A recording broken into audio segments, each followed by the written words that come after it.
Thanks for having us here today. So we're going to be talking about mainly workforce development and some of the things that we've learned that are successful. And one of the things that I wanted to really focus on is partnerships. And so these are some of the partners that we have at Central Maine Healthcare. And if you could go to the next slide, please. I started out with workforce development funding and partnerships because for us at Central Maine Healthcare, and I don't know if you've read anything in the news, but we kind of have a little bit of financial issues in healthcare. And so when you talk about workforce development and training, those types of programs are really expensive to run, but they're super important. And one of the reasons why they might be expensive is because when people are going into training, the folks that are coming into training, they want to work full time. It is super hard to just go to training programs. So the earn to learn model is really the best way to go, but it is expensive to do. So one of the things that when I started doing this work, I came from adult education, so I was on the other side. And I knew how to do the training, I knew how to get the money. So when I came into doing the work on the other side in the healthcare, they wanted the team members, but they didn't know how to do all the other things. So I knew how to get all of these folks to the table, and I think sometimes that's what's missing. So really what I wanted to talk to you about today is to say, if you are an organization, healthcare or not, please make sure that you're reaching out to nonprofits and other people in your community that are the partners. So I've listed some of the people that we're working with, and they're in the room today. But first thing we did was we looked at Alphon grant funding. So if you haven't heard of this, this is huge through the Maine Community College system. This can help you with people who are already in your organization that you want to upskill. So this really helps with entry-level workers, which are a lot of the workers that come in, diverse workers that a lot of times have language barriers, that they have wonderful skills, but they're still working on language, and you can move them up in the organization using some of this funding. Maine Education Business Partner, Mary O'Neill's in the room if you want to talk to her. She's part of this organization. I'm on their board. We got our internal CNA training program, our first cohort got going because we got a $70,000 grant from them. We have, I'm going to skip over this big one in the middle, but the Department of Labor apprenticeship programs. If you haven't tried one of these, this is super intensive to get going, but we had Educate Maine help us with the paperwork. They help us submit it. So if that's a barrier for you, reach out to one of these programs. Reach out to Educate Maine. They can help you get going. And then they helped the trainees, the apprentices, with scrubs and supplies and the things that we couldn't give them. And then Eastern Maine Development Corporation, you would have a workforce development board of your own wherever you are. They are helping us now with our apprentices for medical assistant to do on-the-job training dollars to help supplement the earn to learn money. So, and then the big one in the middle, this is a grant that we got from the state of Maine. I didn't think you could do it as an employer. So if you're a healthcare employer and you're thinking, oh, well, only the nonprofits get to do this, it's not true.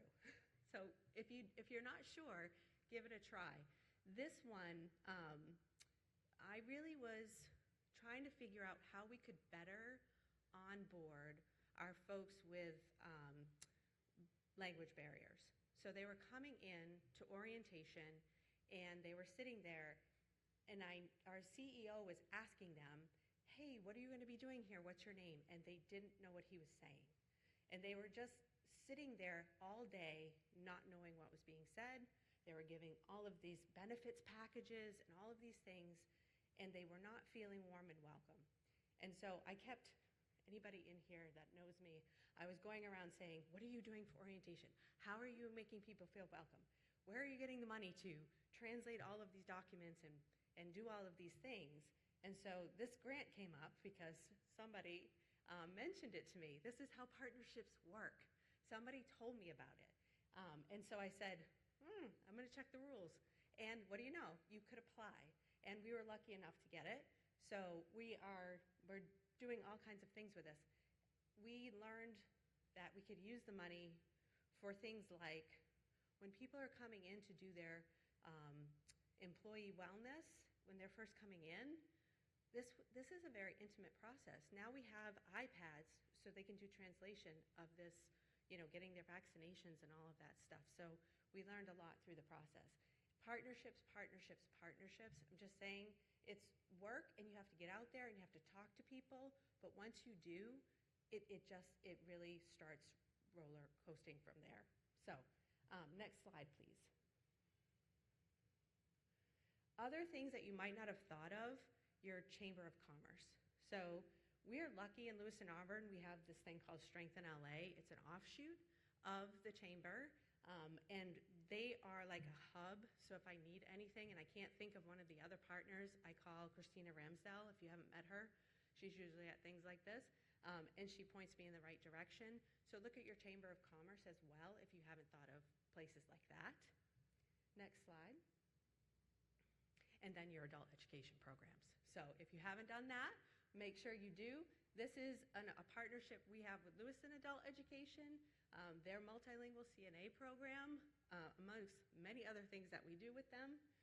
But they have a program where they come and do clinical hours with us, and then we hire them, and they do their apprenticeship work with us. And then finally, the next slide. They also help support our English language acquisition classes right on site. This is something that we started this year as a pilot program. We support these languages. We don't do all of these, but this is the top languages that we have in Lewiston, and we are supporting at least the top 5 within the class that we have. So it's a pilot program for us this year. We're hoping that they'll return. And so, it just, again, these partnerships, you never know where they're going to lead. But we did this with our EVS program. We had 12 just as a starting point, and it really helps with our retention because these team members, we have a 94% retention rate with the folks that are going through, and we had a really high success rate for their growth in their language.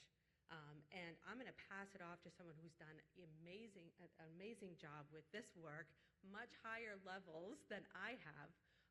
But I just wanted to make sure that people know that if you are talking to others who have resources you might not have, or they know somebody that has done this kind of programming before, it's unlimited what you can do to help people move forward and grow your own internal workforce. So I'm going to turn it over to you.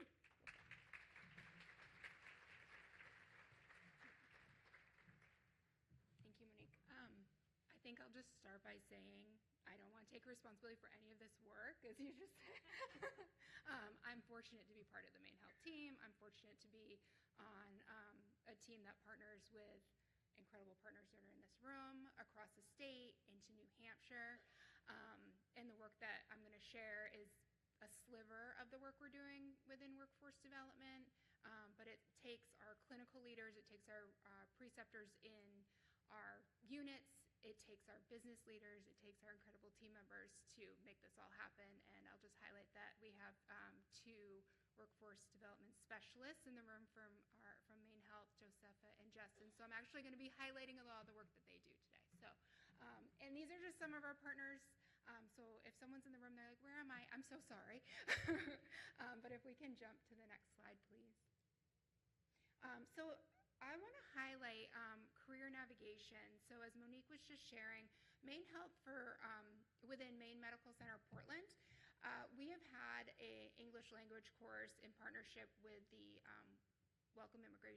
Immigration Welcome Center, which unfortunately, as was just previously reminded to all of us, has closed. But we have a new partner that's in the room that's going to be starting with us this fall. So we're really excited about that and continuing the efforts with having English language as an option for beginners and advanced learners. Because we know our community members are coming to us, as was previously mentioned, with higher education skills from previous locations, and this is just a way to start within our organization, and our goal is to grow our team members. And when we think about the stats that were mentioned previously for workforce and the shortage we have, my colleague was kind of share with me today that Portland, South Portland, is the third lowest unemployment rate for metro areas in the country right now, which is incredible. But also when you have, I don't want to say the number of openings Maine Health has to take care of our patients, we need to work on retention tools. So, and we also want to do what's right for our community and make sure people are interested in the work that they're doing and have opportunities. I think that's the critical piece. They need to be aware of the opportunities, what resources are available to them, and how do we help them get there. So, big piece of that is Josepha and Justin here. I'm going to start with, is it okay to play the video? Oh, Hansa, I didn't say thank you for for you and your team as well. I was lost. Now I have the guidance. I know what I can do. I see everything clearly because the career navigation program helped me so much to know who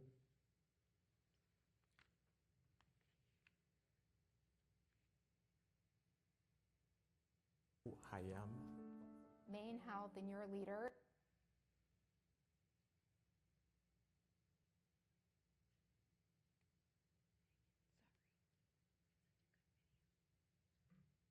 It's okay if it's not going to work. Is dedicated to you and your growth, and if that means you're interested in exploring new opportunities within Maine Health, we fully encourage that. Protection learning is très important. They give me the chance to become a lead trainer, so now I can teach someone how to do his or her work. If I believe in myself, it gave me confidence, yes.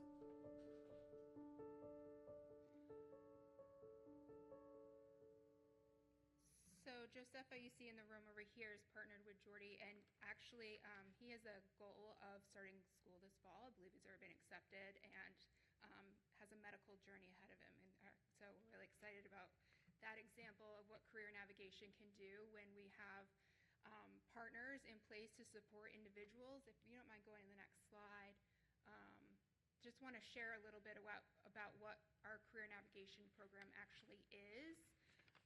So we have multiple small but mighty team of career navigators that support different areas within the Maine Health system. Josepha, who you just saw in the video, is actually dedicated to our EVS department, which is Environmental Services for Maine Medical Center Portland. Primarily that department is staffed by individuals that English isn't their primary language at this time, but we have the resources in that class, as I mentioned, to support them. So Josepha's role is really being a way to explain what resources are available, how to provide one-on-one coaching, planning career. She's providing those development resources. She's helping them navigate through the resources within the state, but also the resources within Maine Health, understanding what sort of benefits Maine Health has available, such as tuition reimbursement and the different Earn While We Learn programs that Monique was just mentioning. We have similar programs in place, and I'll have another slide that comes up that lists a couple of them. Also, just helping create a network so that they have the opportunity to potentially even job shadow these opportunities that they may have never heard of. I know when I joined healthcare, I was like, what is sterile processing? Yeah, I mean, don't ask me now. I can't really tell you the full story about it. But so anyway, I'm rambling a little bit, but I just think, as Lindsay was saying, having a connection, a network available, and just knowing that your employer is on your side and wants you to succeed is a huge retention piece, but also it provides that feeling of belonging, which we know that we all desire and deserve. So if we can jump to the next slide. This is just highlighting some of the Earn While You Learn programs that we have in place. I'm not highlighting the work that we have from our medical education team, but we also have pipelines for residents and such for our physicians.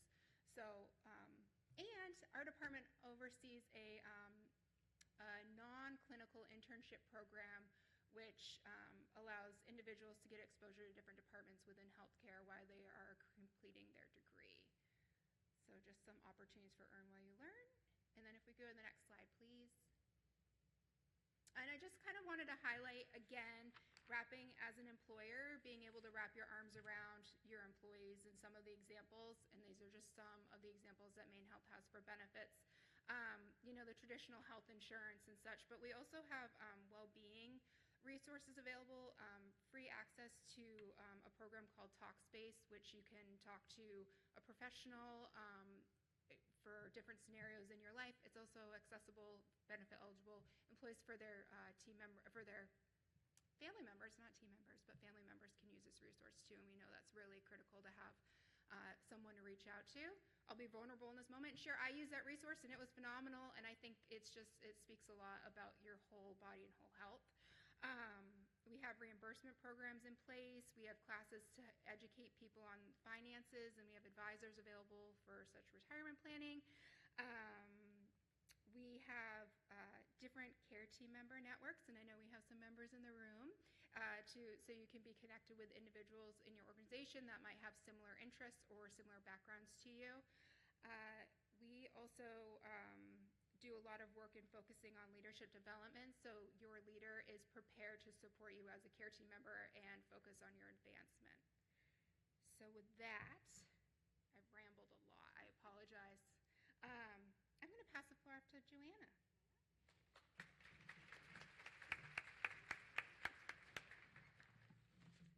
And instead of touching the green button, I'm going to ask him to pull up the slides. Maybe? Oh, yeah, that's me. Oh, it's blank. You can put them all up. No? Oh, yeah, see? All right. My boss likes them to come in one at a time. So she makes them. So thank you so much for having me here today. I really appreciate it. I did make them a little bit small, but because I just wanted to fit everything in there, and I know you'll have them as a resource later, so I fit in as much information as I possibly could. I tried to put together some recruitment, retention, and then grow your own. That's what we try to do at Northern Light Health. We do the same thing across the whole state. So that's a beautiful thing. And what we're really trying not to do is cannibalize one another. So that's why we're trying to do this with a lot of thought and intent. And we work together a lot across the line. And we really try not to be competition all the time, which is really hard to do in this environment. But we really try to collaborate, and we call each other, and we really try to work together to not just be the difference of $1, to steal from one another. And that's tough. It really is. So we're trying to think of different ways to recruit individuals. So there are little things that you can do to try to recruit. So I threw together a few things that might be helpful for people, but it's really important that you look at things like your job descriptions. You build those relationships with your schools and your universities. You make sure you're looking at all kinds of different approaches, and like we talked about, competitive benefits, and you're flexible. You have those opportunities available all the time. One thing, because I don't want to just repeat everything that everyone said, for the next slide. Oh, see, that one went pretty quick. Something that we tried that was a little bit different that might be helpful for folks. In the hospital system, what we did is an internal traveler position, which is a little bit different. We heard the whisperings all over the place that people were going to head out and go travel somewhere else, right? So they were going to head out across the country for a lot more money. So what we said is, hold on, don't do that. Stay right here. We'll pay you a little bit more to stay here You won't have benefits. It'll be the same deal. It'll be a 13-week assignment. Maybe would let you do it for 26 weeks. But you'll be right here. You know the hospital. You know the system. It'll be a short contract, but you'll get that same benefit. You'll build up your bank account a little bit, maybe all those things that you were looking forward to go travel to another organization, but do it right here. And a lot of people have taken advantage of that. Some people have come from outside to do that, or from another travel agency to do that after they've completed at least one rotation from an outside agency, and then they've remained as a permanent employee afterwards. So it's been a win-win-win for us, which is great.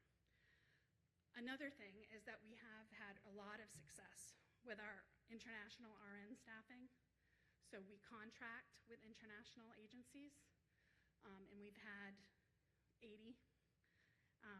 We currently have 80 international RNs working with us right now. We have 24 that start on September 2nd, which is fantastic. And hopefully, if everything aligns just right, we'll have another 40 between now and the end of the year. So super exciting. Yay! And then we've interviewed folks between now and over the next 2 years to supplement our staffing. But we have to do that, right? Because we know that our state we're not going to survive for nurses if we don't do this. We just have a huge gap in our nursing staffing. We can't even educate enough in the state of Maine to provide enough nurses. It's just not possible unless a lot of things change because of the education situation. Excuse me. Next up is retention, and I love it that things Lindsay was saying were right on. It's that managerial support. Next slide, sorry. Ooh, and again, they slide in. It's all about the people and the culture, that flexibility and the balance, making sure people have challenging and meaningful work, career development, opportunities for advancement. And then the next slide. This is the scary one. Look at how tiny that is. I'm sorry. But I wanted you to see all of it. And look, it's 30, 60, 90s. We do it, we do it, we do it. I promise. And it's the things that set us apart. You really need to create an employee value proposition for people so they know what to expect when they walk in your door. People do not want to fail you, right? They don't want to come to orientation and not do a good job. So you need to teach people how to be a good employee, and that starts from day one, right? On the right-hand side are some of our growth and development opportunities. We've really tried to put a lot of things in place. We now enroll new leaders into new leader orientation when they come for the new job. We used to let it be optional. No, we don't do that anymore. Now it's auto-enrollment, even if they get promoted while they're in the job, right? Now they're automatically enrolled. That's a new thing, but it's been helping. And we just have been awarded 2 HRSA grants, which has been fantastic. One for respiratory therapy, and that's for rural hospitals. So it's allowed us to help pay for the work, earn and learn portion. So it helps pays the salaries for folk to offset the cost to the organization. And then one for the RNs for the simulation labs. So those are great. The other ones are very similar to the ones from, so the CNA programs, MA programs. We have sterile processing. And then we have an environmental services leadership advancement program at Mercy Hospital as well. And I think I'm going to leave those in the slides so you have access to all of them. If you have any questions, please reach out. If you want help with any of these, I think any of us would be willing to help guide you through some of these processes. But if anyone did you want to do questions? Sure.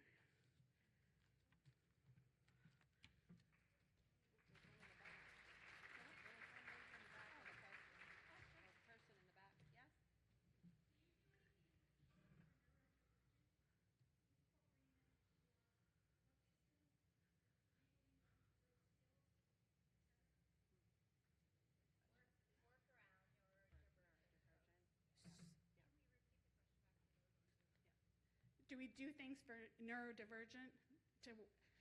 I think it would depend on what the accommodation would be, if there needed to be an accommodation, or if what the need was, if depending on what the position was that you might be interested in. I'm sure we could figure something out. There are a lot of opportunities. We do some remote work in some situations where you can sit and observe patients from on a TV screen. So there are a lot of different opportunities. So we could certainly talk about it. Yeah. I think also just some of the things that we're from an inclusion, what we're, for training purposes and educational purposes, I love your question. We engaged with the state of Maine Voc Rehab, and we did the windmills training for our HR, and we had sessions for all of our team members just to try to create a more inclusive environment for folks to understand better for neurodivergent and all kinds of other types of everybody. Just, again, to create environments. It's not just about like what kind of accommodations and those kinds of things, because for HR, yes, absolutely, any kind of job. But I think it's also about working with people and understanding people. So I hope that that helps answer that question.